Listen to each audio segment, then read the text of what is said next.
Rasulullah SAW bersabda, "Man istata'a minkum an yakuna lahu khabi'un min amalin salih, falyaf'al." Siapa di antara kalian yang mampu untuk memiliki khabi'un atau khabi'atun, amal saleh yang tersembunyi, maka lakukanlah. Maka ini motivasi dari Nabi sallallahu alaihi wasallam, seorang hendaknya memiliki amal saleh yang disembunyikan, yang tidak ada yang tahu kecuali Allah Subhanahu wa taala.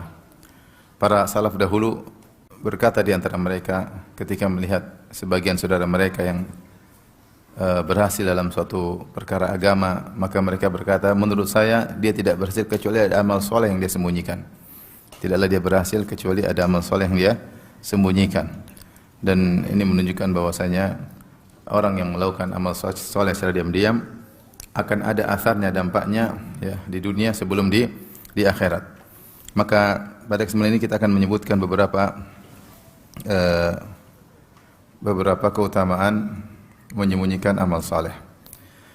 Yang pertama di antaranya bahwasanya amal saleh ya yang disembunyikan pahalanya lebih besar daripada amal saleh yang terlihatkan jika dua-duanya ikhlas. Ya. Dalilnya adalah firman Allah Subhanahu wa taala, "In tubudus shadaqati fa ni'mahi wa in tukhfuha wa tu'tuhal fuqara fa huwa khairul lakum wa yukaffiru ankum min sayyi'atikum wallahu bima ta'maluna khabir." Sungguhnya jika kalian menampakkan sedekah, itu kalian perlihatkan, itu baik, tidak mengapa ya. Yang penting ikhlas. In tubudus shadaqati fa ni'mahi. Kalian tampakkan sedekah kalian, yang penting ikhlas, maka itu baik. Akan tapi wa in tukhfuha wa tu'tuhal fuqara. Tapi kalau kalian menyembunyikannya, lantas kalian berikan kepada fakir miskin ya. Itu kalian yang datang mencari fakir miskin, kalian cari, fahuwa khairul lakum, akan lebih baik bagi kalian. Ini dalil bahwasanya kalau sedekah disembunyikan lebih baik daripada sedekah yang diperlihatkan. Karenanya Ibnu Qayyim menyebutkan iblis atau syaitan jika mendapati seorang yang ikhlas beramal soleh, kemudian orang tersebut menyembunyikan amal soleh, maka iblis berusaha menggoda orang tersebut agar menceritakan amal solehnya meskipun masih ikhlas, meskipun bukan ujub, meskipun bukan riya, tapi sekedar cerita. Kenapa? Karena iblis ingin pahala dia berkurang dari pahala amal yang tersembunyi, turun menjadi pahala amal yang terlihatkan. Maka sungguh merugi jika seorang tadinya pahalanya besar kemudian berkurang gara-gara dia cerita tentang amal soleh yang dia lakukan.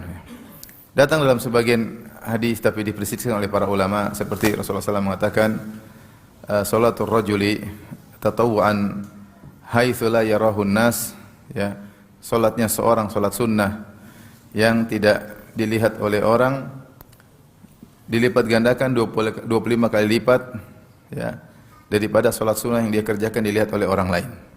Sini ada disebutkan lipat gandanya, bagaimana pahalanya besar, bahwasanya salat sunnah yang tidak dilihat oleh orang 25 kali lipat besarnya daripada salat sunnah yang dilihat oleh orang lain. Hadis ini sebagian ulama menghasankan seperti Syekh Albani rahimahullah karena banyak riwayat, dan sebagian ulama mengatakan hadisnya dhaif. Tapi intinya ini hadis yang terkait dengan fadail a'mal, karena semua orang sepakat bahwasanya salat sunnah yang terbaik adalah di rumah di mana tidak dilihat oleh orang lain.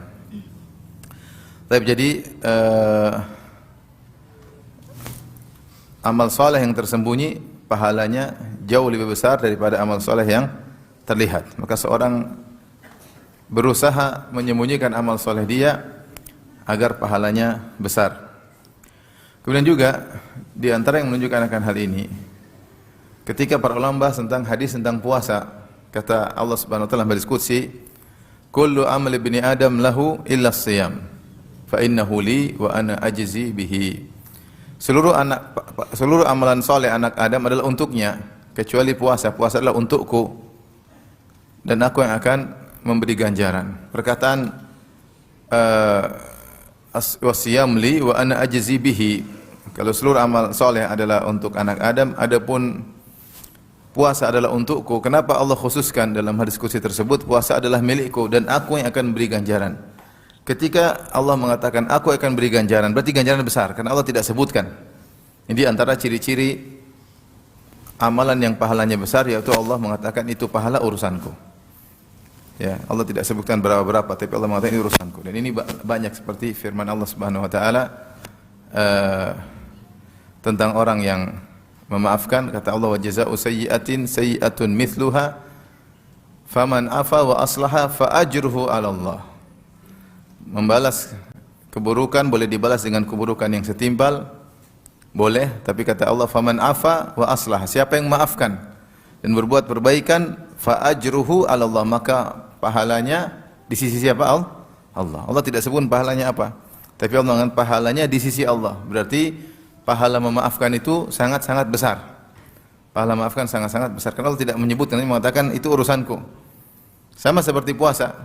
Kata Allah, adapun puasa adalah untukku, wa ana ajizi bihi, dan aku yang akan membalasnya. Baik, para ulama menyebutkan apa maksudnya Allah mengatakan aku yang akan membalasnya. Maka ada Ibnu Hajar Al-Asqalani dalam Fathul Bari menyebutkan beberapa pendapat. Kalau tidak salah 8 pendapat kurang lebih, ada beberapa banyak pendapat. Di antaranya beliau mengatakan bahwasanya para ulama mengatakan puasa adalah ibadah spesial karena puasa itu tidak kemasukan riya. Tidak kemasukan riya. Kecuali orang yang cerita, dia kemasukan sum'ah tapi tidak kemasukan apa? Riya. Karena kalau dia puasa orang enggak tahu. Kecuali dia bilang saya lagi puasa, baru ketahuan. Kalau salat kelihatan lagi salat, ya. Kalau sedekah kelihatan, jadi bisa terlihat. Tapi kalau puasa enggak kelihatan. Dia enggak berpuasa. Kalau dia enggak ngomong, orang enggak tahu. Mungkin dia tawarin makan. Enggak. Begini aja orang udah. Maksudnya lagi lapar puasa. Tapi orang enggak tahu, kecuali dia bilang saya lagi puasa. Maksud saya, lihatlah puasa ini menjadi ganjarannya besar. Kenapa? Karena li'annahu salima minar riya. Karena dia selamat dari riya. Ya. Sehingga menjadi besar. Oleh karenanya Ibnu Qudamah rahimahullahu taala, kita tahu bahwasanya salat sunnah di rumah lebih afdal dengan kesepakatan para ulama. Kata Rasulullah SAW, salatul rajul afdalu salatul rajuli fa fi baitihi illa al-maktubah. Sebaik-baik salat seseorang adalah di rumahnya, kecuali salat 5 waktu di masjid. Tapi salat sunnah, salat seorang yang terbaik adalah di rumahnya. Bahkan tadi kita sebut ada hadis menyatakan 25 kali lipat pahalanya daripada kalau dilihat oleh orang, meskipun hadisnya diperselisihkan oleh para ulama. Tapi secara umum, kenapa salat di rumah lebih afdal daripada dilihat orang? Ibnu Qudamah rahimahullah dalam Al-Mughni berkata, wa tatawwu' fil baiti afdal, dan salat sunnah di rumah lebih afdal. Kenapa? Wa li'anna salata fil baiti aqrabu ila al-ikhlas, karena salat di rumah lebih dekat kepada ikhlas. Wa ba'adu minar riya, dan lebih jauh daripada riya. Ya. Kecuali kamu cerita, tadi saya sudah salat sunnah di rumah, itu cerita. Kalau kamu enggak cerita, enggak ketahuan. Wa huwa min amali sir, karena itu termasuk amalan yang tersembunyi. Wa fi'luhu fil masjid alaniyah. Adapun kalau dia kerjakan salat sunnah di rumah, itu terang-terangan, alaniyah. Wasirru afdal, dan amal saleh yang dikerjakan diam-diam tersembunyi lebih afdal, lebih afdal. Ini keutamaan pertama yang harus kita yakinkan, kita tanamkan dalam hati kita, bahwasanya amal saleh yang tersembunyi pahalanya jauh lebih besar. Jauh lebih besar. Seandainya kita mensahihkan hadis 25 kali lipat tadi, artinya kita salat sekali diam-diam sama seperti salat di masjid 25 kali. Kita salat di rumah, salat misalnya qobliyah atau salat ba'diyah 2 rakaat, sama seperti kita salat di masjid 25 kali kali 2, 50 rakaat. Karena Syekh Albani menghasankan hadis tersebut karena datang dalam beberapa riwayat. Yaitu dalam semua riwayat terbalik. Salat di masjid lebih afdal 25 kali lipat bagi salat wajib di masjid, 25 kali lipat pahala daripada salat wajib di rumah. Sebaliknya, salat sunnah di rumah 20 kali lipat daripada salat sunnah di masjid. Taib, ini adalah keutamaan yang pertama, bahwasanya salat atau amalan ibadah yang dilakukan secara diam-diam, ya, maka itu lebih afdal, lebih dicintai oleh Allah Subhanahu wa taala, ya. Makanya Allah Subhanahu wa taala berfirman, ya, di antaranya firman Allah Subhanahu wa taala, dalam surat Al-A'raf ayat 55, kata Allah, ud'u rabbakum tadarruan wa khufyah innahu la yuhibbul mu'tadin. Ud'u rabbakum tadarruan wa khufyah. Berdoalah kepada Rabbmu dengan rendah hati dan suara yang lembut atau lirih. Berdoa dengan bisik-bisik. Dengan bisik-bisik. Al-Qurtubi dan juga sebagian ahli tafsir mengatakan khufyah maksudnya adalah dengan berbisik-bisik. Berbisik-bisik. Dan itu disebutkan kenapa dianjurkan seorang berdoa dengan berbisik-bisik, sebagaimana Al-Qurtubi mengatakan bahwasanya karena berdoa adalah ibadah dan jika dilakukan dengan sir lebih afdal. Makanya ketika Allah menyebutkan tentang doanya Zakaria, kata Allah, idnada rabbahu nidaan khafiyya. Ketika dia berdoa kepada Rabbnya dengan seruan yang disirkan atau di bisik-bisik, ya. Oleh karena dalam doa pun kita hukum asalnya kita berdoa dengan berbisik-bisik antara kita dengan Allah Subhanahu wa taala. Terkadang kita doa dikeraskan jika memang perlu untuk diaminkan. Tapi hukum asalnya seorang berdoa dengan bisik-bisik. Karena doa dengan dikeraskan, ada kemungkinan riya ada. Ada atau tidak? Ada, ya.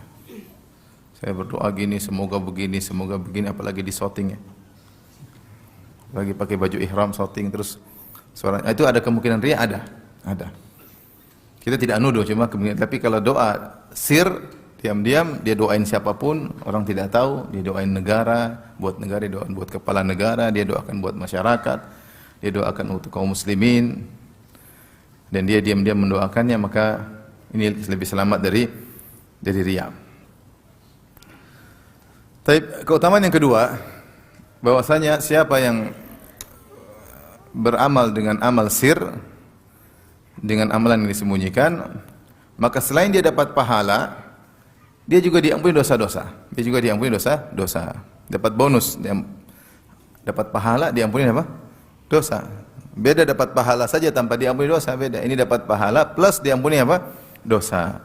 Dalilnya yang sama, ayat yang sama, Allah berfirman, in tubudu shadaqati fa ni'mahi. Kalau kalian menampakkan sedekah dengan ikhlas, tentu itu baik. Wa in tukhfuha wa tu'tuhal fuqara. Dan jika kalian menyembunyikannya dan kalian berikan kepada fakir miskin, bahkan lebih afdal kalian tidak menunggu fakir miskin datang, bahkan kalian yang mencari fakir miskin. Lebih tawadhu bagi kalian yang cari fakir miskin. Tapi jangan sambil di shooting live, ya. Ini rumah miskin, hai guys. Assalamualaikum guys. Jangan, diam-diam aja. Diam-diam aja. Jadi diam-diam, kemudian lebih menjaga kehormatan fakir miskin tersebut. Dia tidak minta-minta, kita tahu dia dapat informasi dia miskin, kita datang kasih. Ya. Wa in tukhfuha wa tu'tuhal fuqara, kau sembunyikan dan kau berikan kepada fakir miskin, fa huwa khairul lakum, itu lebih baik bagi kalian. Wa yukaffiru ankum, dan min sayiatikum, dan Allah akan menghapuskan dosa-dosa kalian. Wallahu bima ta'maluna khabir, sungguhnya Allah Maha khabir tentang apa yang kalian lakukan. Ayat ini indah. Jadi ternyata orang yang menyembunyikan sedekahnya dapat pahala plus diampuni apa? Dosa-dosa. Dan Allah tutup dengan mengatakan wallahu bima ta'maluna khabir, dan Allah Maha khabir dengan apa yang kalian lakukan. Dan khabir adalah sama dengan al-alim, tapi dia lebih spesifik. Kalau al-alim Maha mengetahui, itu secara umum. Al-khabir mengetahui perkara-perkara yang detail. Perkara-perkara yang detail. Artinya kalau kau sembunyikan secanggih apapun kau sembunyikan, ya, Allah tahu. Makanya Allah sebutkan khabir misalnya dalam masalah menundukkan pandangan atau mengumbar pandangan. Kata Allah, kullil mu'minina yaghuddu min absarihim wa yahfadhu furujahum dzalika azka lahum innallaha khabirun bima ta'malun, ya. Innallaha khabirun bima ya'malun. Kata Allah Subhanahu wa taala, katakanlah kepada orang-orang beriman, lelaki beriman, yaghuddu min absarihim, untuk menundukkan pandangan mereka, wa yahfadhu furujahum, dan agar menjaga kemaluan mereka, dzalika azka lahum, itu lebih suci bagi mereka, innallaha khabirun bima yasnaun, Allah Maha khabir tentang apa yang mereka kerjakan. Sebenarnya menafsirkan, itu seorang ketika ngobrol sama temannya hadap sini, dia hadap sana, ya enggak? Namanya berhadapan. Tahu-tahu ada cewek cantik lewat, terus dia ngelirik gini. Temannya enggak tahu dia ngelirik apa, tapi Allah tahu enggak? Tahu. Jadi makanya Allah khabir, meskipun temanmu tidak tahu lirikanmu. Kau gini ngeliat, lihat Al-Quran tapi mata ngelirik cewek. Allah tahu nggak? Tahu, apalagi ngelirikannya berulang-ulang. Allah tahu, Allah khabir, Allah tahu dengan lirikan mata. Makanya Allah mengatakan, ya'lamu kha'inatal a'yun, Allah mengetahui pengkhianatan lirikan mata. Jangan lirikan mata, wa ma tukhfis sudur, bahkan yang disembunyikan di dalam manusia pun Allah tahu. Jadi nggak usah terlalu nggak terlalu mikirin tentang komentar netizen. Yang penting Allah Maha tahu. Kamu sembunyikan dengan cara apapun, Allah tahu. Allah tahu. Ya. Tidak ada yang bisa disembunyikan dari Allah Subhanahu wa Ta'ala. Allah sudah tahu, sudah selesai. Jadi makanya Allah tenangkan, kamu tidak usah khawatir kesembunyikan. Allah tahu kok. Allah khabirun, wallahu bima ta'maluna khabir. Allah khabir tentang apa yang kalian lakukan. Taib, yang keberapa sekarang? Yang ketiga. Di antara keutamaan menyembunyikan amal saleh adalah masuk surga, ya. Di antaranya dalam Al-Qur'an Allah berfirman, "Tatajafa junubuhum 'anil madaji'i yad'una rabbahum khaufan wa tama'a wa mimma razaqnahum yunfiqun. Fala ta'lamu nafsun ma ukhfiya lahum min qurrati a'yun jazaa'an bima kanu ya'malun." Dalam surat As-Sajdah. Kata Allah, mereka orang-orang saleh tersebut, para penghuni surga, tatajafa junuhum 'anil madaji', jauh lambung mereka dari tempat tidur. Itu mereka sering salat malam. Tatajafa, mereka angkat lambung mereka untuk menjauh dari tempat tidur. Buat apa? Buat salat malam, bukan nonton bola. Salat malam. Buat apa? Yad'una rabbahum khaufan wa tama'a. Mereka berdoa kepada Allah khaufan wa tama'a, dalam kondisi khawatir dan berharap. Wa mimma razaqnahum yunfiqun, dan mereka di siang hari mereka berinfak. Kemudian Allah berkata, "Fala ta'lamu nafsun ma ukhfiya lahum min qurrati a'yun." Tidak satu jiwa pun tahu tentang kenikmatan surga yang Allah sembunyikan atas mereka. Banyak ahli tafsir mengatakan, atau sebagian ulama mengatakan, lihatlah, karena mereka menyembunyikan salat malam mereka, maka Allah sembunyikan balasan mereka di surga. Dan ini metode Allah untuk menunjukkan ganjarannya besar. Seperti tadi saya sebutkan, paham? Puasa saya yang ngurus pahalanya, paham? Seperti tadi. Ya. Jadi kata para ulama, al-jaza' menyisir amal. Karena mereka salat malam diam-diam tidak diketahui oleh orang lain, maka Allah akan berikan ganjaran yang juga seorang pun tidak tahu tentang ganjaran tersebut. Tapi Allah mengatakan min qurrati a'yun, itu balasan di surga yang buat mereka pasti bahagia, pasti senang. Pasti senang. Jadi menunjukkan bahwa orang menyembunyikan amal saleh sebab masuk surga. Sebagaimana disebutkan dalam hadis Rasulullah SAW ketika pertama kali kota Madinah, kata Abdullah bin Salam, "Awwalu kalamin sami'tuhu minan Nabi sallallahu alaihi wasallam." Perkataan pertama yang saya dengar dari Nabi sallallahu alaihi wasallam ketika berdakwah di kota Madinah, "Ya ayyuhan nas, afshus salam." Wahai manusia sekalian, tebarkanlah salam. "Wa at'imut ta'am." Berilah makanan, itu bagi-bagi makanan. "Wasilul arham," sambunglah silaturahmi. Kemudian di akhir hadis, "Wa sallu bil laili wan nasu niyam." Salatlah kalian di malam hari ketika orang-orang sedang tidur pulas. Tadkhulul jannata bisalam. Niscaya kalian akan masuk surga dengan penuh apa? Keselamatan. Jadi salat ketika orang sedang tidur pulas, itu orang tidak tahu kau sedang ibadah. Sementara orang sedang berlezat-lezat dengan tidur mereka, dengan mimpi mereka, kau bangun berlezat-lezat dengan bermunajat kepada Allah Subhanahu wa taala. Dengan menyembunyikan amal saleh, maka itu merupakan sebab masuk surga. Taib. Ini sekarang keberapa? Tadi sudah keberapa? Benar ya? Dulu sekolah teknik, bukan? Yang keempat, bahwasanya orang yang melakukan amal yang diam-diam, maka akan meredakan kemurkaan Allah. Allah tidak murka kepadanya. Kata Nabi SAW, "Shadaqatus sir tudfi'u ghadabar Rabb." Shadaqatus sir, sedekah yang dilakukan diam-diam, tudfi'u ghadabar Rabb, meredam kemurkaan Allah. Kita ini sering melakukan hal yang membuat Allah murka. Banyak kita ini. Kita ginilah, mungkin kita melihat yang haram, mungkin kita ghibah, mungkin kita namimah, mungkin kita hasad, mungkin kita dengki, mungkin kita pelit, mungkin kita kurang berbakti sama orang tua, mungkin kita zalim sama istri, mungkin kita zalim sama anak-anak, kurang diperhatikan. mungkin kita cuek sama tetangga. Ya banyak hal yang perbuatan yang buat kita bisa dimurkai oleh Allah Subhanahu wa taala. Di antara cara agar Allah tidak murka sama kita, sedekah diam-diam. Berapapun itu, yang penting ikhlas ya. Kalau bisa banyak lebih ikhlas lebih baik. Jangan ikhlas pas cuma 1.000 aja ikhlas, nggak ada yang lihat 1.000. 10.000 juga ikhlas, jangan dikasih tahu orang ya. Jadi kalau kita bersedekah diam-diam, Allah tidak murka sama kita. Ini luar biasa ya. Taib, yang berikutnya yang ke 5 atau 6? 5. Siapa yang beramal menyembunyikan amal soleh, maka dia akan meraih kecintaan Allah Subhanahu wa taala. Kita tahu di sana amalan-amalan yang bisa mendatangkan Allah cinta kepada hambanya, seperti sabar. Wallahu yuhibbus sabirin. Allah mencintai orang yang bersabar, yang suka bertabat. Innallaha yuhibbut tawwabin. Allah mencintai orang yang suka bertaubat. Di antaranya takwa. Innallaha yuhibbul muttaqin. Allahu yuhibbul muttaqin. Allah mencintai orang yang bertakwa. Wallahu yuhibbul muhsinin. Allah mencintai orang berbuat ihsan. Di antaranya agar dicintai oleh Allah Subhanahu wa taala adalah menyembunyikan amal saleh. Rasulullah SAW bersabda dalam Sahih Muslim, "Innallaha yuhibbul 'abdat taqiyyal ghaniyal khafi." Sungguhnya Allah mencintai seorang hamba yang bertakwa, yang al-ghani itu merasa cukup dan tidak minta-minta kepada orang lain, sebisa mungkin dia yastaghni, dia merasa cukup. Ghani, atau dia mungkin maksudnya al-ghani maksudnya dia adalah qanaah. Al-khafi, yang terakhir al-khafi. Al-khafi itu tidak suka tampil. Tidak suka tampil. Dia suka sembunyi-sembunyi. Dia suka beramal soleh sembunyi-sembunyi.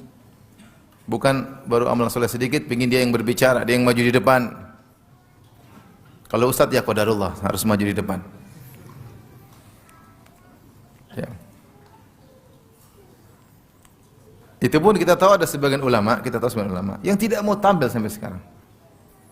Sampai ada yang sampai meninggal di antara ulama yang terkenal dengan tulisannya dan hebatnya, tapi hampir kita tidak dapatkan ceramahnya sedikit pun. Di antaranya Syekh Bakar bin Abdullah Abu Zaid rahimahullahu taala.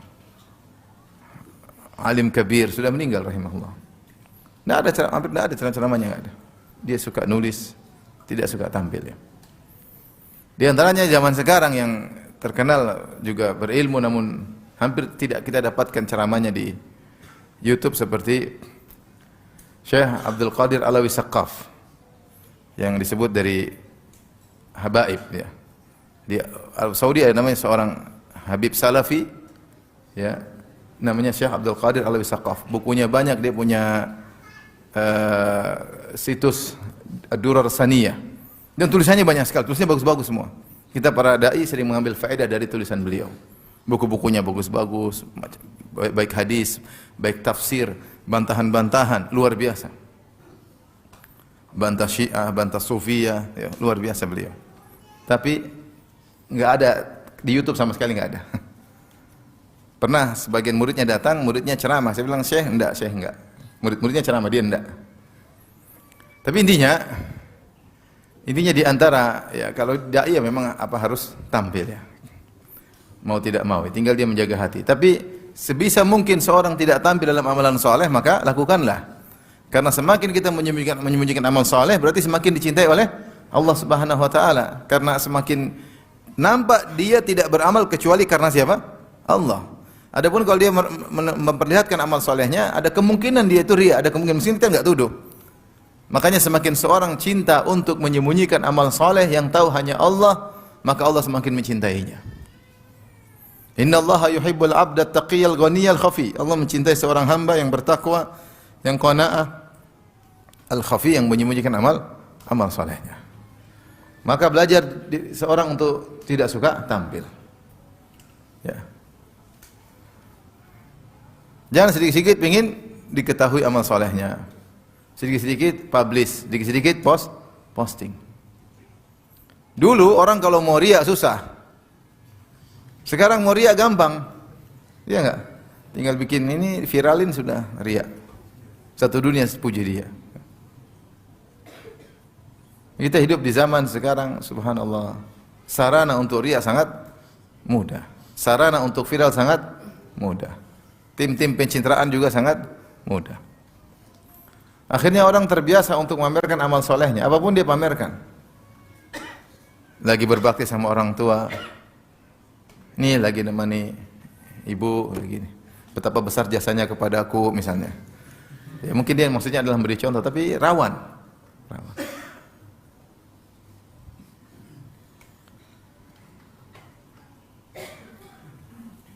Ini lagi nemani suami, kalau istri yang riak. Ini lagi nemani suami saya temani sebagai bentuk bakti sama-sama suami.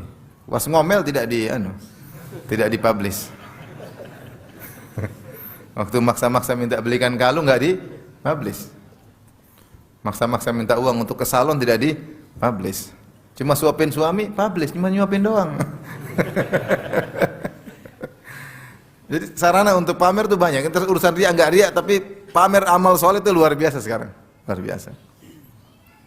Nih lagi safari dakwah nih, kita lagi jalan menuju lihat berbukit-bukit, kita lewati ini lembah, kemudian kita sedang melewati semak belukar ya. Tapi maksudnya apa maksudnya? Anda menunjukkan Anda sedang berdakwah melewati rintangan-rintangan, buat apa maksudnya? Maksudnya apa coba? Ya maksudnya dia memberi contoh. Kalau ditanya maksudnya ya saya beri contoh biar semangat. Oke, sip. Mudah-mudahan. Tapi sangat-sangat rawan. Rawan atau tidak? Rawan ya. Coba tanya sama diri antum. Benar antum pamerkan sedang berjalan di semak belukar itu benar-benar karena Allah untuk motivasi atau untuk menunjukkan saya juga berdakwah di kampung-kampung. Ya. Kawan saya aja yang berdakwah, saya tanya-tanya di kampung-kampung nggak pernah pamer-pamer. Ribuan orang masuk Islam lewat dia tidak pernah pamer-pamer. Saya yang tanya gimana sudah berapa, karena ada beberapa bantuan yang disampaikan oleh kawan untuk dia. Butuh masjid, butuh. Ribuan orang masuk Islam dia tidak pernah pamer sih. Tidak pernah pamer. Tidak pernah pamer. Subhanallah. Saya kadang tanya kamu dakwah di mana juga, saya tanya kepingin tahu kan. Ya, audiensnya siapa aja saya tanya. Dia bilang kadang audiens kita terkadang terkadang para pezina. Jadi saya pergi ke tempat perzinaan, saya kumpul tuh lonte ya? Lonte kasar ya? Sekarang apa? PSK apa? PSK agak halus ya. Kalau bahasa kerennya dulu lonte, dulu zaman saya. Jadi mereka kumpul PSK tersebut, kemudian dia pakai jilbab, pakai kerudung semua ngaji. Lagi ngaji, innalhamdulillah. Ustaz, izin Ustaz, ada pelanggan datang. Jawabnya gimana? Tafadhal. Maksudnya itu pun dia tidak cerita ke orang. Ini karena saya tanya-tanya saja. Ya, subhanallah. Karena saya motivasi dia, ada masalah dia curhat. Kita ini baru susah sedikit dakwah sudah pamer sana pamer sini. Ya. Mungkin maksudnya motivasi, ya. Tapi cobalah kita renungkan, ya. Tanya dari relung hati yang paling dalam. Tapi oleh karenanya seorang agar bisa mendapat cinta Allah untuknya, maka hendaknya dia menyembunyikan amal soleh. Berarti dia tunjukkan, ya Allah, aku hanya beramal soleh untukmu. Bagaimana Allah tidak mencintai dia? Murni dia beramal soleh untuk siapa? Allah Subhanahu wa Ta'ala. Ya.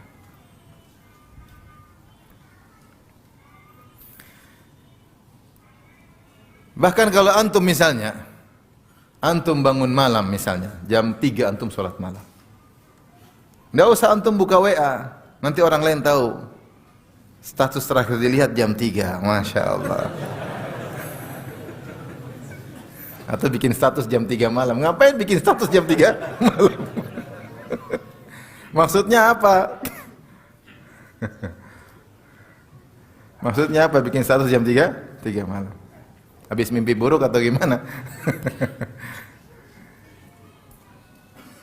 Hati-hati, cara setan sangat banyak.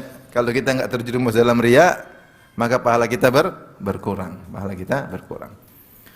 Semakin kita menjadikan amal soleh, maka Allah semakin mencintai kita. Dan kalau sudah cintai seorang, Allah tidak akan mengadabnya. Allah tidak akan mengadabnya. Bagaimana Allah mengadab seorang yang Allah cintai. Kemudian yang berikutnya, yang keberapa? 6. Ketika seorang menyembunyikan amal saleh, maka amal saleh tersebut terkadang bermanfaat di dunia sebagai amal yang bisa kita tawasulkan kepada Allah untuk menghilangkan kurbat, penderitaan. Seperti kisah 3 orang yang terjebak dalam goa. Kisah yang masyhur. Kisah yang masyhur. 3 orang ini semua amal solehnya amal yang tersembunyi. Coba kita renungkan. Jadi 3 orang sedang berjalan-jalan, mereka semua orang soleh, berteman. Tiba-tiba turun hujan, mereka masuk dalam goa. Ketika masuk dalam goa, Allah mentakdirkan ada batu jatuh nutup mulut goa tersebut. Semua 3 orang soleh. Akhirnya mereka mengatakan kita tidak bisa selamat kecuali kita bertawasul dengan amal soleh kita yang paling kita yang diandalkan untuk berdoa kepada Allah. Maka satu-satu berdoa. Semua 3 ini amal soleh yang tersembunyikan. Ya. Alhamdulillah 3-tiganya orang soleh. Coba kalau saya tukang mabok, nggak jadi keluar mereka. Makanya hati-hati jalan sama tukang mabok. Kalau ada musibah nggak kelar-kelar musibahnya. Ini musibahnya hilang karena 3-tiganya orang soleh. Ya. Buruknya berteman dengan orang buruk tadi kadang-kadang kena sialnya. Ya. Oke, yang satu berdoa, apa doanya? Dia mengatakan Allahumma, ya Allah, innali abawaini kabiraini syaikhain. Ya Allah, sungguhnya saya punya 2 orang tua yang sudah tua, yang sudah mungkin jompo, sudah tua renta. Dan saya selalu menyediakan minuman susu di pagi hari dan di malam hari. Dan kebiasaan saya kasih minum susu kepada kedua orang tuaku sebelum anak-anakku. Suatu hari saya terlambat pulang di malam hari karena menggembala hewan-hewan ternak kejauhan. Sehingga saya pulang orang tua saya sudah tidur. Maka saya ambil susu, saya hidangkan di hadapan kedua orang tua saya sambil berdiri menunggu orang tua saya bangun. Jadi dia datang, mungkin taruhlah dia datang jam 8 malam. Orang tua sudah apa? Tidur. Kemudian saya tidak mau bangunkan, khawatir mereka sedang lelap apa? Tidurnya. Maka saya tunggu siapa tahu mereka terjaga di tengah malam karena kelaparan. Karena lapar biasa buat orang apa? Terjaga. Saya tunggu. Jam 9 ini kita pakai bahasa modern ya. Artinya saya tunggu. Ternyata mereka bangun waktu subuh. Saya berdiri menanti. Jam 9 enggak bangun, jam 10 enggak bangun, jam 11 enggak bangun, jam 12 enggak bangun, jam 1 enggak bangun. Allah takdirkan mereka bangun ketika di pagi hari. Wasibyan yatadaghaun, sementara anak-anak menangis minta susu. Saya bilang enggak, kebiasaan saya enggak. Kebiasaan orang tua dulu baru apa? Anak-anak. Setelah subuh baru saya kasih. Ini amal luar biasa. Bagaimana dia bertahan berdiri selama berjam-jam. Bagaimana dia menahan ngantuk, nunggu kapan orang tuanya buka mata langsung dia tawarkan. Bagaimana dia tidak mau ganggu kenyamanan orang tuanya. Berkumpul amal soleh pada diri orang ini. Dan kira-kira orang lain tahu enggak? Enggak tahu, karena cuma dia dengan anak sama orang tuanya. Dia baru cerita kepada Allah. Amal soleh yang tersembunyi berbakti pada orang tua luar biasa. Dia tahu berbakti. Mereka bilang kita tidak bakalan selamat kita kecuali sebutkan amal soleh yang kita andalkan. Dia andalkan adalah berbakti dia sama orang tua yang dia sembunyikan. Makanya kalau kita berbakti sama orang tua nggak usah cerita-cerita. Saya dulu yang hajiin mama saya. Terus maksudnya apa? Saya nggak usah lah. Biar cuma Allah yang tahu. Saya berkorban begini, saya kumpulkan uang, maka saya yang belikan mobil mama saya, yang bangunkan rumah mama saya yang ini, saya yang ini.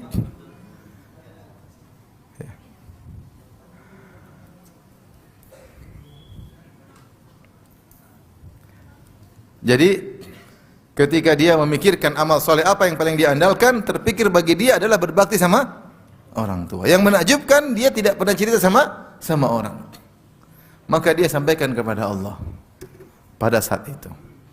Itu pun dia tidak sombong, dia mengatakan, ya Allah, kalau engkau tahu aku melakukannya karena engkau, maka bukalah pintu goa.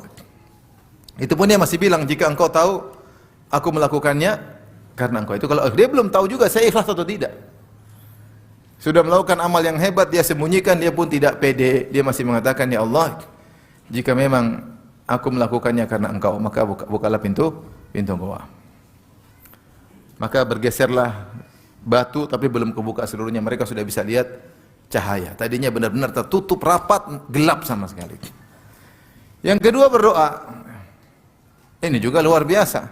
Tidak mungkin dia cerita sama orang karena ini aib. Tapi dia cerita sama Allah karena ada keperluan. Dia bilang, ya Allah, ada dulu sepupuku perempuan, itu wanita yang paling aku cintai. Aku kejar-kejar terus wanita itu. Kalau ada lelaki paling sayang kepada wanita, itulah aku sama dia. Kalau ada Romeo Juliet, akulah Romeo, dia itu Julietnya. Cuma nggak dapat-dapat. Artinya benar-benar ini wanita yang paling aku cintai. Kalau ada lelaki paling cinta sama wanita di atas muka bumi, akulah orangnya. Kejar, nggak dapat-dapat. Nggak dapat-dapat. Akhirnya sudah nggak dapat-dapat, itu perempuan datang sendiri, menyerahkan dirinya. Kenapa? Lagi kesusahan, lagi butuh uang, datang kepada saya. Saya butuh uang. Disebutkan 100 dinar. Ada kalau tidak salah 120 dinar tambahan lagi. Maka laki tersebut bilang, "Taib, saya kasih kamu uang dengan syarat serahkan kehormatanmu." Ini benar-benar dikejar-kejar ya. Gampangnya kalau seorang zaman sekarang tiap hari nonton artis, dia suka sekali sama si artis ini. Cantik, mempesona, seksi semua, dikejar-kejar. Tahu-tahu artisnya datang pinjam uang. Iya, tapi serahkan kehormatanmu. Ini wanita yang paling dia cintai di alam semesta. Wanita tersebut karena butuh, dia bilang, iya, enggak apa-apa, enggak ada masalah. Akhirnya saya pun cari uang dengan semangat nih. Kumpulkan sampai saya dapat 100 dinar. 100 dinar itu berapa? 425 gram. 1 dinar 4/4 gram emas. 100 dinar berarti berapa? 400. Jadi setengah kilo. Saya kumpulkan uang setengah kilo emas, setengah kilogram emas. Banyak atau sedikit? Ya, saya nggak punya emas sebanyak itu.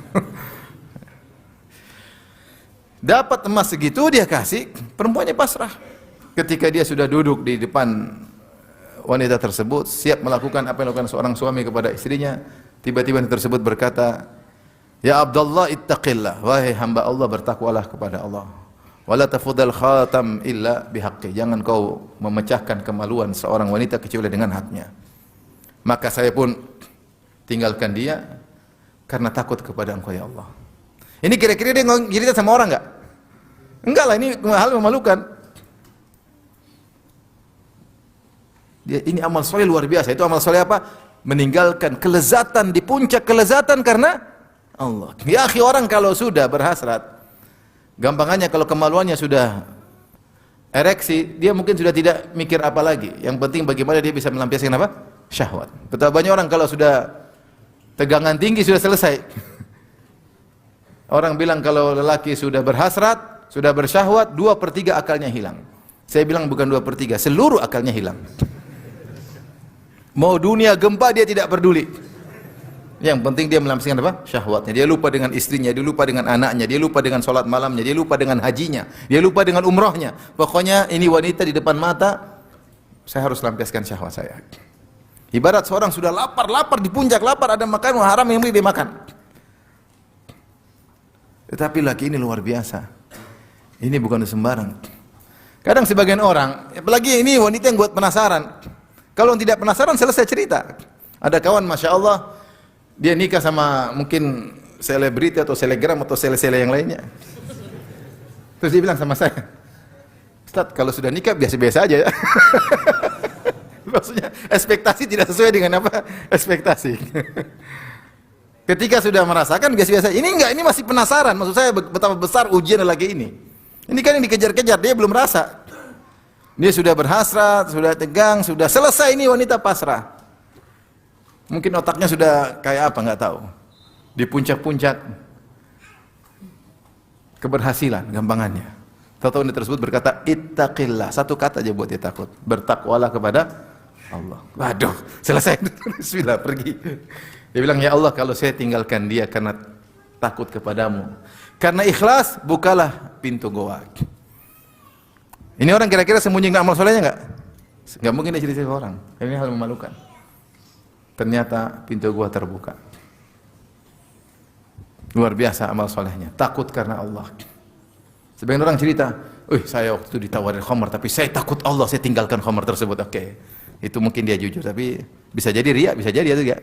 Bisa jadi. Tapi orang ketiga juga luar biasa. Orang ketiga, sebagaimana yang kita tahu kisahnya, dia punya pekerja, ya, Dia ujara, orang-orang pekerja sama dia, pegawai-pegawai. Setelah saya kerja semua dikasih upahnya kecuali satu, dikasih upah dia enggak mau ambil. Nanti aja kata dia, mungkin sedikit. Sebutkan salah satu asa, yaitu sekitar 9 kilo semacam beras atau gandum yang besar, tidak banyak. Kemudian dia pergi. Ketika dia pergi, ini orang soleh ini berniat untuk mengelola gaji orang ini yang cuma 9, yang 3 sok. Satu sok itu ukuran zakat fitrah. 3 sok. Maka dia kelola, mungkin dia tanam hasilnya di ini, akhirnya dia belikan sapi, onta, kambing. Bertahun-tahun kemudian sudah banyak hasil dari kelolaan gaji orang tersebut. Baik, ketika dia mengelola dengan niat untuk orang tersebut, yang tahu cuma siapa? Cuma siapa? Oh, Allah. Orang yang dia niatkan pun tidak tahu. Ternyata hasilnya banyak. Tiba-tiba orang tersebut datang setelah sekian lama datang, sekian tahun kemudian datang. Dia bilang, "Ya Abdullah, ittaqillah, a'tini haqqi." Wahai fulan, bertakwalah, mana gajiku dulu? Kata orang saudara tersebut, "Lihat semua yang kau lihat itu, kambing-kambing, onta-onta, sapi-sapi itu milik kamu." "Ya Abdullah, la tahza' bi." Bos, jangan ngejek saya tahu cuma sedikit dulu gaji saya. Enggak, itu semua punyamu. Benar, iya. Dia ambil semuanya, dia tidak sisakan sedikit pun tanda terima kasih, enggak ada. Misalnya 100 ekor onta, dia bilang, "Udah bos, buat kamu 20, saya 80." Itu pun terlalu sedikit. Dia ambil, atau bilang, "Bos, kita bagi 2." Enggak ada, ambil semuanya tanpa terima kasih sedikit pun. Benar bos, bawa semuanya. Subhanallah, itu berat atau tidak? Mungkin kalau kita, saya bercanda saja, itu punya saya ini. Kau cuma 3 kilo, 9 kilo, banyak omong ini. Kau tidak tahu terima kasih. Kalau dia ngomong gitu pun tidak ada yang bisa protes. Karena tidak ada perjanjian, cuma dia dengan Allah. Dan dia ada kemungkinan bisa rubah niatnya, bisa. Orang terkadang punya niat bisa berubah. Saya boleh sebut yang seorang ulama, kalau tidak salah Imam Ahmad atau yang lainnya. Dia berniat untuk pergi ke Abdul Razak As-San'ani untuk mencari hadis. Dia niat, saya ingin pergi, saya lupa Imam Ahmad atau yang lain, dia ingin pergi ke Yaman. Ternyata waktu dia ke Mekah, ketemu, disebutkan orang yang kau cari sudah ada di Mekah. Kata dia, "Enggak, saya sudah berniat sama Allah untuk ke sana." Dia tidak merubah apa? Niatnya, subhanallah. Karena dia tahu dia bermuamalah dengan Allah, bukan dengan orang lain. Dia sudah berjanji untuk pergi ke Yaman, nutut ilmu, sehingga meskipun sudah ketemu orang depan mata, tetap dia lanjutkan perjalanan ke mana? Kita ketemunya di sana. Jadi luar biasa bagaimana orang ini. Tentu dia sangat ikhlas dan tidak tahu orang tentang niat tersebut. Yang tahu cuma siapa? Allah. Maka dia berdoa, "Ya Allah, jika aku melakukannya karena Engkau ya Allah, bukalah pintu gua." Ini pintu gua terbuka. Ini dalil bahwasanya amal soleh yang disembunyikan, efeknya dalam menolong seorang dalam kesulitan sangat besar. Sangat besar. Taib. Di antara keutamaan menyembunyikan amal soleh, amal soleh yang disembunyikan sebab meraih husnul khatimah. Sebab meraih husnul khatimah. Yang keberapa ini? Yang ketujuh. Sebab meraih husnul khatimah. Dalam satu hadis Rasulullah SAW bersabda, "Inna ahadakum la ya'malu bi amali ahlil jannah hatta ma yakunu bainahu wa bainaha illa dhira' fayasbiqu alaihi alkitab fayamalu bi amali ahlin nar fayadkhuluha." Sungguh salah seorang dari kalian benar-benar melakukan amalan penghuni surga, itu amal saleh, sehingga jarak dia dengan surga tinggal 1 hasta. Namun sudah tercatat di Lauhil Mahfuz dia masuk neraka, maka di akhir hayatnya dia melakukan amal penghuni neraka jahanam, kemudian dia masuk neraka. Dan sebaliknya, "Inna ahadakum la ya'malu bi amali ahlin nar." Sungguh salah seorang dari kalian melakukan maksiat sebagaimana amalnya penghuni neraka, bermaksiat, sampai jarak dia dengan neraka tinggal sehasta. Fayasbiqu alaihil kitab, namun sudah tercatat di Lauhil Mahfuz dia penghuni surga. Di akhir hayatnya, fayamalu bi amali ahlil jannah. Dia pun beramal dengan amalan soleh di akhir hayatnya, kemudian dia meninggal, kemudian masuk surga. Para ulama menjelaskan, kok bisa demikian?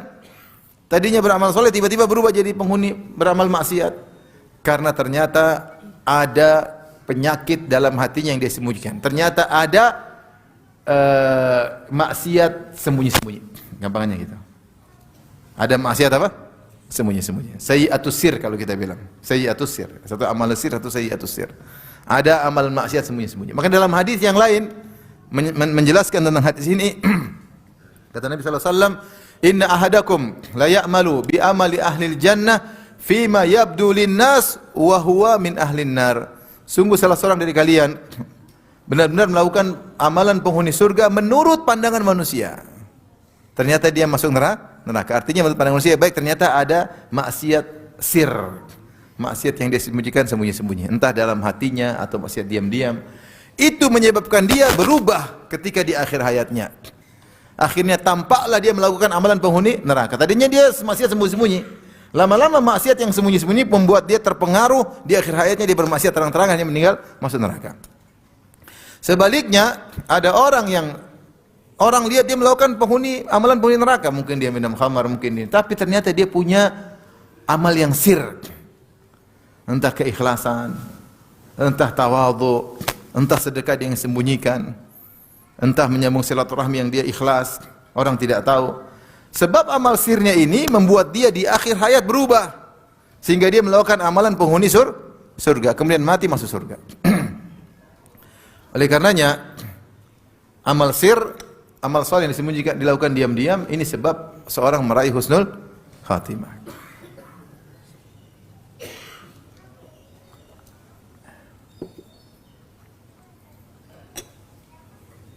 Yang keberapa ini? Ini terakhir berarti, ke-8. Ini sekarang 8 apa? Ini yang ke-8 sekarang. Yang ke-8 bahwasanya seorang yang melakukan amal saleh diam-diam akan dinaungi oleh Allah dengan naungan arsy atau naungan yang Allah ciptakan di padang mahsyar ketika matahari dalam jarak 1 mil. Kata Rasulullah SAW, tuduna syams, matahari didekatkan sampai ala qadri mil, sampai jarak 1 mil antara matahari dengan manusia. 1 mil itu berarti kita 1,6-1,8 km, dekat. Matahari jauh sekarang sudah kita kepanasan, apalagi jarak cuma 1 mil.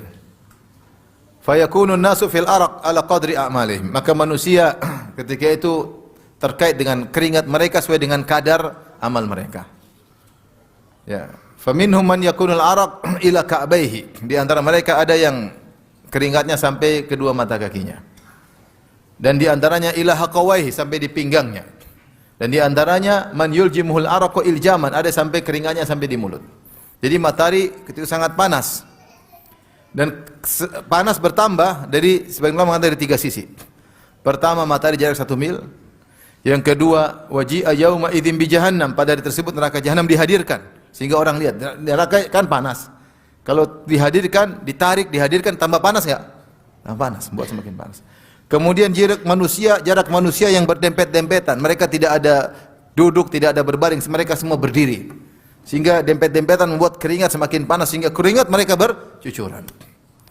Di hari yang sangat panas tersebut, ternyata ada beberapa golongan yang Allah naungi.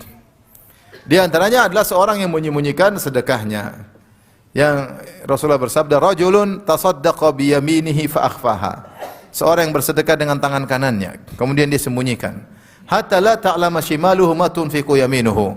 Sampai tangan kirinya tidak tahu apa yang diinfakkan oleh tangan kanannya. Benar-benar dia sembunyikan. Di sini Rasulullah beri gambaran tentang tangan kanan, tangan kiri ini sebuah gambaran yang luar biasa dari Nabi SAW. Karena tangan kanan temannya tangan kiri. Di mana ada tangan kanan, tangan kiri tidak pernah berpisah. Sering kali tangan kanan bekerja, tangan kiri membantu. Iya atau tidak? Main HP 2 tangan enggak? 2 tangan. Kadang 1 tangan juga bisa, tapi 2 tangan. Nyetir 2 tangannya. Nolak barang, angkat barang 2 tangan. Jadi tangan kiri ini tahu semua kegiatan tangan kanan. Kadang-kadang ngapain aja dia tahu, karena ini teman dekatnya. Tapi ketika tangan kanan sedekah, tangan kiri enggak tahu, luar biasa. Begitu kuat dia menyembunyikan amal solehnya sampai sebagian tubuhnya tidak tahu dari apa yang dilakukan oleh sebagian tubuh yang lain. Ini cuma gambaran dari Nabi. Bagaimana dia menyembunyikan amal solehnya sampai tidak ketahuan sama sekali. Tidak cerita, tidak tidak ini. Makanya Hasan al-Basri disebut oleh Ibnu Katsir rahimahullah dalam tafsirnya. Hasan al-Basri berkata, sungguh di antara para salaf dahulu ada yang hafal Quran 30 juz, namun tidak ada yang tahu kalau dia hafal 30 juz. Kenapa? Dia tidak pamer-pamer. Di antara mereka ada yang tamunya datang ke rumah, kemudian dia sholat malam banyak dan tamunya tidak tahu. Bagaimana dia kuat sembunyikan amal solehnya. Kata Hasan al-Basri, para salaf dahulu aku dapati suatu kaum, jika mereka mungkin untuk menyembunyikan amal, tidak mungkin mereka tampakkan. Selama masih mungkin disembunyikan. Yang tidak mungkin misalnya salat berjamaah, salat Jumat, enggak mungkin sembunyi-sembunyi. Apalagi dia khotib. Gimana mau sembunyi? Tapi selama amal soleh bisa disembunyikan, para salaf dahulu pasti menyembunyikan. Tidak seperti sebagian orang zaman sekarang, kalau masih memungkinkan bisa ditampakkan, akan ditampakkan. Sampai di antara mereka hafal Quran tidak ada yang tahu. Tidak ada yang tahu. Ini begitu kuat dia menyembunyikan amal soleh sampai tangan kirinya tidak tahu. Luar biasa. Maka apa balasannya? Ketika di hari kiamat, di hari yang sangat dahsyat, ternyata Allah menaungi orang tersebut karena keikhlasannya, karena dia menyembunyikan amal solehnya. Taib, ikhwan dan akhwat yang rahmatillah subhanahu wa ta'ala, ini tentu sebagian keutamaan menyembunyikan amal soleh. Ada keutamaan lain saya tidak tahu, tapi ini sebagian yang bisa saya sampaikan pada hari ini. Adapun bagaimana contoh tentang orang-orang yang menyembunyikan amal soleh, banyak sekali. Banyak sekali. Di antaranya tadi 3 orang yang sudah kita sebutkan ketika di goa. Itu amal-amal hebat namun mereka sembunyikan. Di antaranya Uwais Al-Qarani. Uwais Al-Qarani yang Nabi SAW pernah mengatakan khairut tabi'in Uwais Al-Qarani. Ya, Rasulullah bilang sama Umar, ada seorang namanya Uwais dari Qaran, dari Yaman. Kalau dia datang, mintalah engkau kepadanya untuk mendoakanmu agar Allah mengampunimu. Maka Umar idza jaa amdad min ahli Yaman. Kalau datang pasukan bantuan dari Yaman datang untuk berjihad. Karena Umar, di zaman Umar terjadi ekspansi luar biasa. Umar butuh bantuan. Kalau setiap ada pasukan datang bantuan dari Yaman, Umar selalu bertanya, "Afikum Uwais?"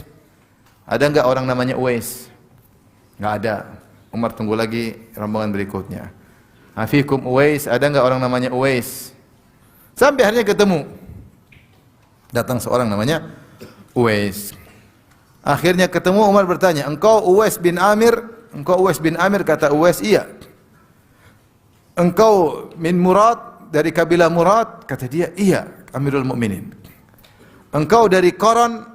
Bukan Al-Qarni, yang benar Pak, Al-Qaran, Al-Qarani. "Engkau dari Qaran?" Kata dia, "Iya, Amirul Mukminin." "Engkau dulu kena penyakit baras, yaitu badan semua putih, kemudian engkau berdoa kepada Allah, kemudian sembuh kecuali seukuran dirham?" Kata dia, "Benar, Amirul Mukminin." Uwais kaget, karena ini semua tidak ada yang tahu. "Engkau punya ibu, kau berbakti kepadanya?" Kata Uwais, "Dari mana engkau tahu, wahai Amirul Mukminin? Demi Allah tidak seorang pun manusia yang mengetahui hal ini. Dari mana kau tahu?" Bayangkan, dia bilang, "Demi Allah tidak seorang pun manusia tahu tentang hal ini semua." Bahkan dia dulu sakit, dia sembuh, berdoa kepada Allah, sembuh, dia tidak pernah cerita. Karena kalau dia cerita nanti disangka wali Allah, ya enggak? Wali kutub. Tidak pernah cerita. Saya dulu, sebenarnya kan bukan dilarang, boleh. Cuma dia menyembunyikan, itu kan suatu karomah dari Allah, ya enggak? Dia tadinya badannya putih semua, kemudian dia berdoa, kemudian sembuh, dia bilang, "Ya Allah, sisakan 1 ukuran dirham supaya saya tidak lupa, supaya saya selalu ingat, saya dulu pernah berpenyakit." Dia tidak bilang hilangkan seluruhnya total ya Allah, enggak, dia sisain. Supaya kalau lihat, oh saya dulu pernah sakit, sehingga saya tidak lupa bersyukur. Ini tidak pernah cerita sama orang, dari mana engkau tahu ya Amirul Mukminin? Dalam riwayat tambahan dalam Abu Ya'la. Dari mana engkau tahu? Tidak, demi Allah tidak seorang manusia pun tahu tentang hal ini. Maka Umar akhirnya cerita, Rasulullah yang kasih tahu. Dia menyembunyikan amal soleh. Allah tahu atau tidak? Allah tahu. Allah kasih tahu sama Nabi. Nabi kasih tahu sama Umar. Luar biasa.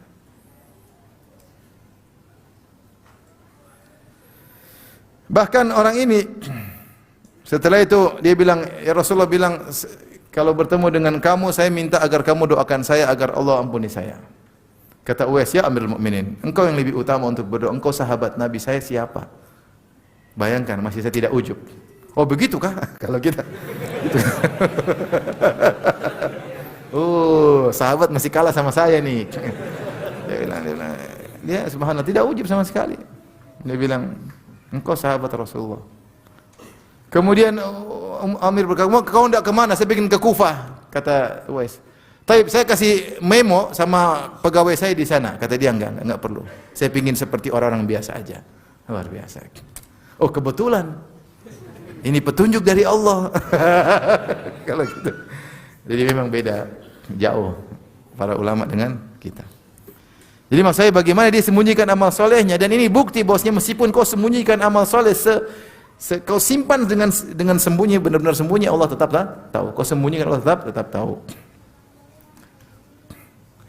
Di antara kisah yang menakjubkan juga tentang bagaimana kisah lelaki yang bertawakal dalam Sahih Bukhari. Saya pernah punya ceramah khusus tentang ini. Kisah menakjubkan tentang tawakal. Antum bisa lihat di YouTube. Intinya ada dua orang Bani Israel, satu pinjam uang. Dan dia bilang, saya akan bayar waktu sekian-sekian. 1.000 dinar. 1.000 dinar berarti 4 kilo. 4,25 kilo, yaitu 4/4 kilogram emas. Kalau dikonversikan sekarang. Dan dia bilang, saya akan bayar pada waktu fulani, pada waktu saya akan bayar. Qadarullah ketika waktu itu, dia nunggu kapal enggak datang karena orang yang pinjamin duit dia itu ternyata tinggal di pulau sebelah. Maka dia nunggu kapal untuk datang, kapal enggak datang-datang. Ya Allah, padahal dia sudah janji akan saya berikan pada waktu yang sudah ditentukan. Dan dia amanah, dia harus menepati janji. Dan dia sudah punya uang. Ternyata kapal enggak datang-datang, akhirnya dia pun masukkan uangnya dalam kayu, tutup, kemudian dia ikat, kemudian dia lempar. Ya Allah, saya serahkan kepada engkau. Kawannya tadi nunggu-nunggu di laut sebelah. Mana ini kok enggak datang-datang? Ternyata enggak ada kapal yang datang. Ternyata kayu tersebut lewat. Subhanallah. Kayu lewat. Kemudian dia ambil. Dia mungkin keperluan dibuka di rumah, ternyata isi 1.000 dinar. Ditulis dari fulan untuk fulan.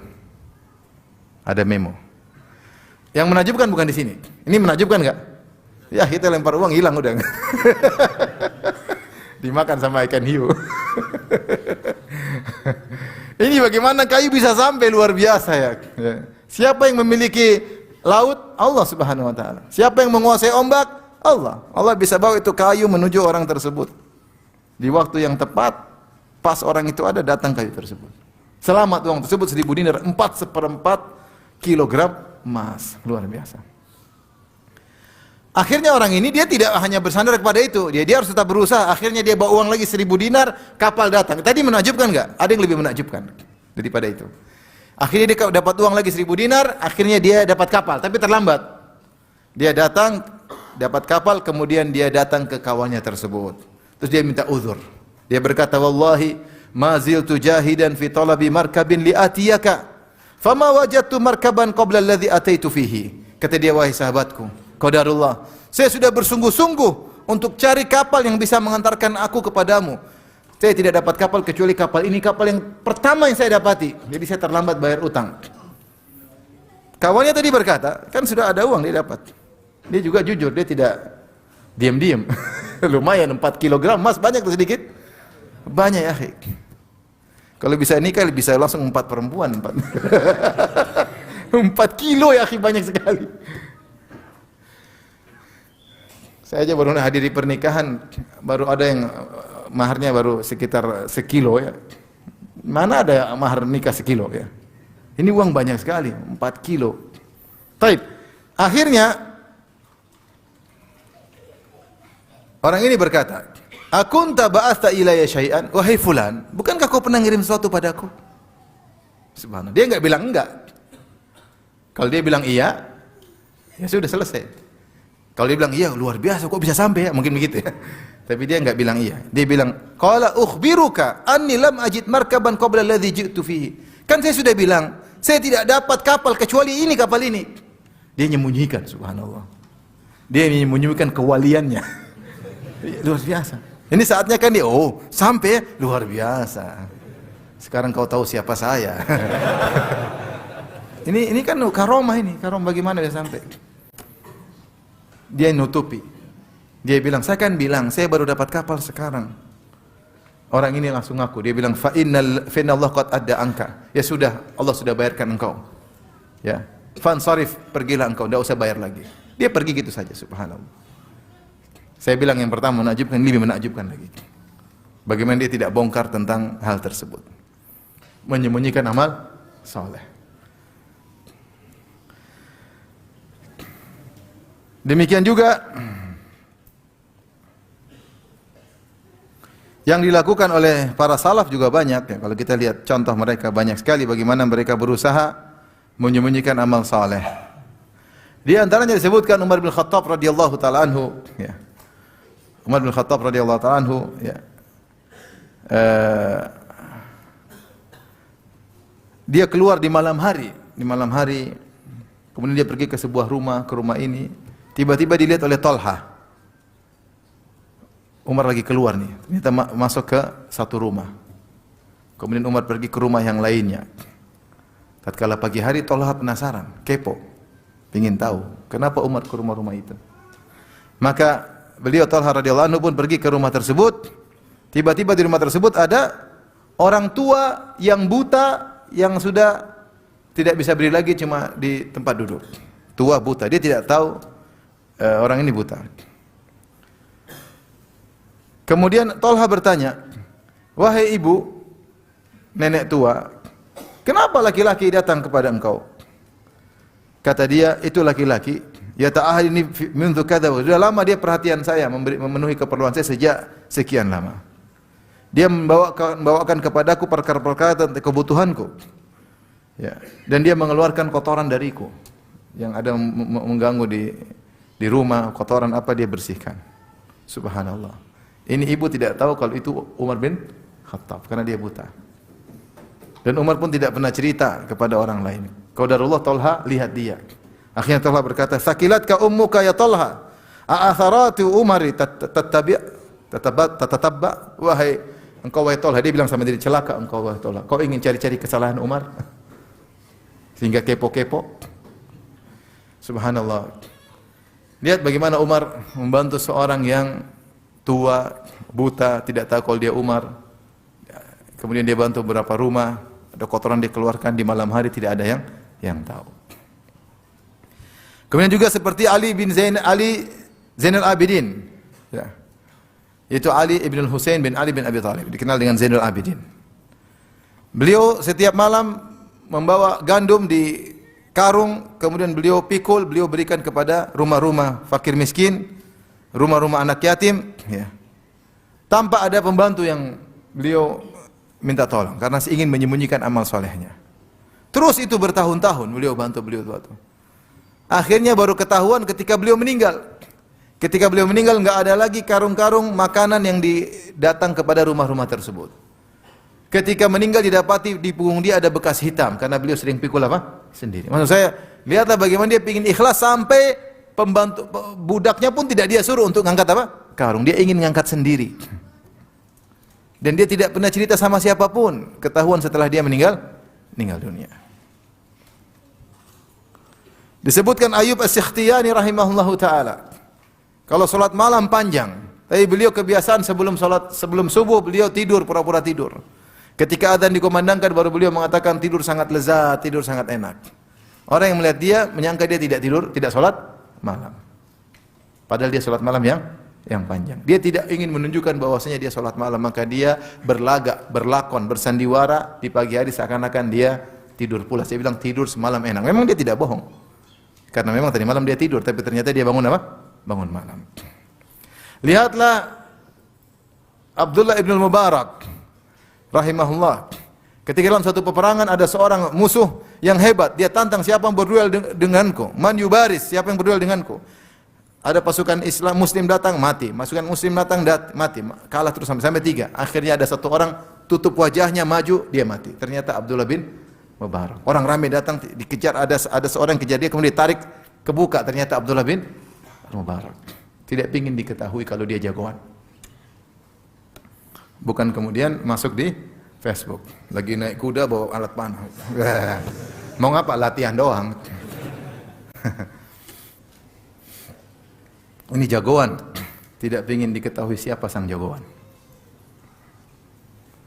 Sebutkan dalam Maslamah ketika dia mengepung musuh, kemudian ada suatu lubang atau suatu celah agar orang masuk dari situ. Enggak ada yang berani, enggak ada yang berani. Akhirnya ada satu orang masuk, tutup, dia masuk, kemudian dia akhirnya benteng musuh kalah. Kemudian dia menghilang. Masalah penasaran, mana orang tersebut? Dia bilang, sahibun naqab, siapa tadi yang masuk lewat celah tersebut? Ketemu saya. Dia enggak mau ngaku.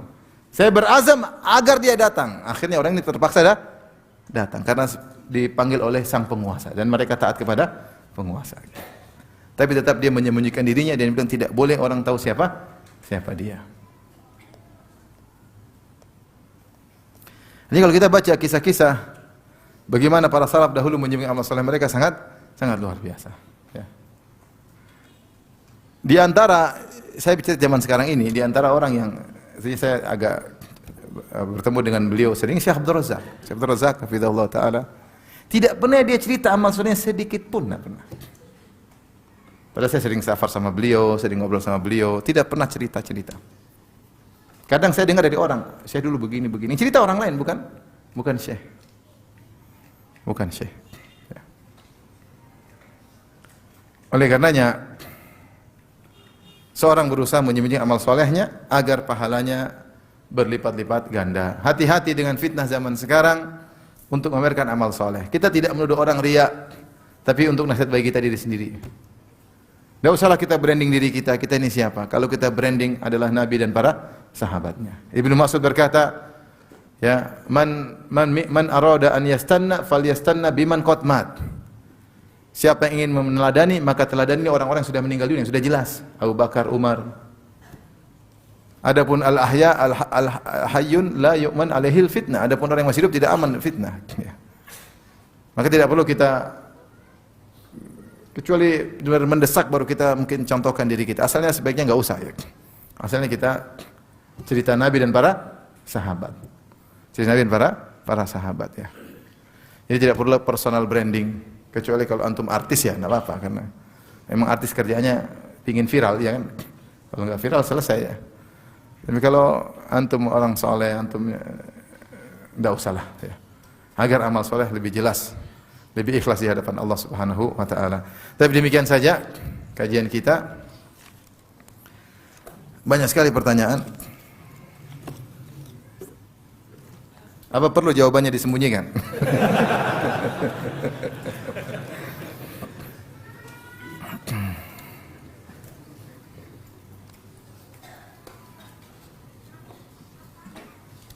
Ustaz, bagaimana jika menggalang donasi Jumat berkah kemudian kita posting agar orang sudah mengetahui